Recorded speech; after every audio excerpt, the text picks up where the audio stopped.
नमस्कार साथियों।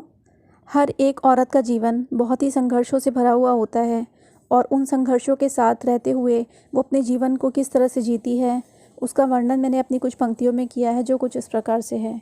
जब ये जन्मी इस दुनिया में आई थी, माँ बाप के आंगन में किलकारी गूंजी थी, लड़की हुई है ये आवाज़ें आई थी।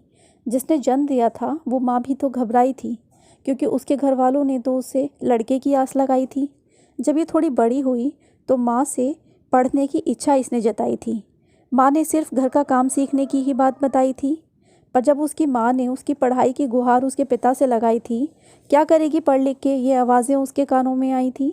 ये सुनकर उसने अपनी बेटी को यही बात बताई थी, पीहर छोड़ के अपना ससुराल तुझे जाना होगा। पढ़ना लिखना भुलाकर चूल्हा चौका उसको सिखा दिया। छोटी सी लड़की का फिर बचपन भी था भुला दिया। बात मान के माँ बाप की उसने काम भी सीख लिया।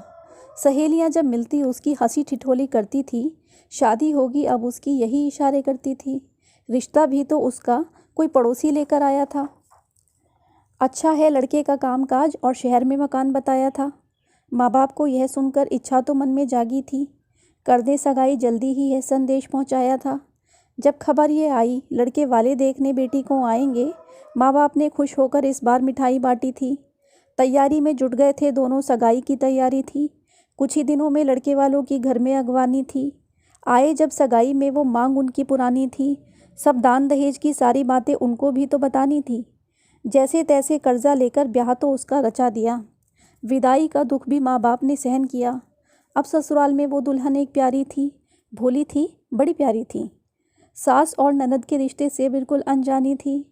किसी काम में चूक होती तो उसको ताने मिलते थे। पति शुरू में अच्छे थे, फिर वो भी थोड़ा बदल गए। भाषा में जो नरमी थी कड़वे शब्दों में बदल गए। पर अपने गमों को छुपाने की उसकी आदत पुरानी थी। नारी है वो, सहना होगा उसको। नारी है वो, सहना होगा उसको, ये बात दिल में उसने बिठा ली थी। सारा दिन वो काम थी करती, फिर भी सबकी थी वो सुनती, ये उसकी कहानी थी। जब मायके में जाती थी कुछ आराम वो पाती थी। माँ भी उसकी उसको सहना और चुप रहना ही सिखलाती थी। जैसे तैसे करके जब उसने अपने घर को संभाला था, धीरे धीरे ससुराल में सबकी आदत पहचानी थी। तब उसकी सास ने उससे फिर बालक की आस लगा ली थी। बेटा चाहिए उनको भी, ये कहकर आंख दिखा दी थी। शुक्र है उसको बेटा हुआ, शुक्र है उसको बेटा हुआ। उसकी सास ने खुश होकर पूरे गांव में मिठाई बंटवा दी थी। और पति ने भी प्यार की पंखुड़ियाँ बिछवा दी थी। नारी को फिर उसकी ज़िंदगी ने ये एहसास दिलाया था कि बेटों पर मरती है दुनिया, बेटी का कोई मोल नहीं। फिर भी अब उसको अच्छी माँ की भूमिका निभानी थी। जैसे तैसे बेटे को पाल पोस कर बड़ा किया। अच्छी शिक्षा और सेहत का ध्यान सदा उसने दिया।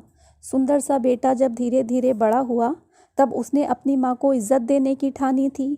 उसको यह एहसास हुआ कि उसकी माँ के जीवन में बस दुखों की ही कहानी थी, पर सारी माताओं और बहनों की भी यही कहानी थी।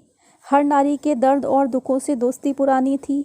चट्टानों सी खड़ी रही वो, हर दुख उसने देखा था।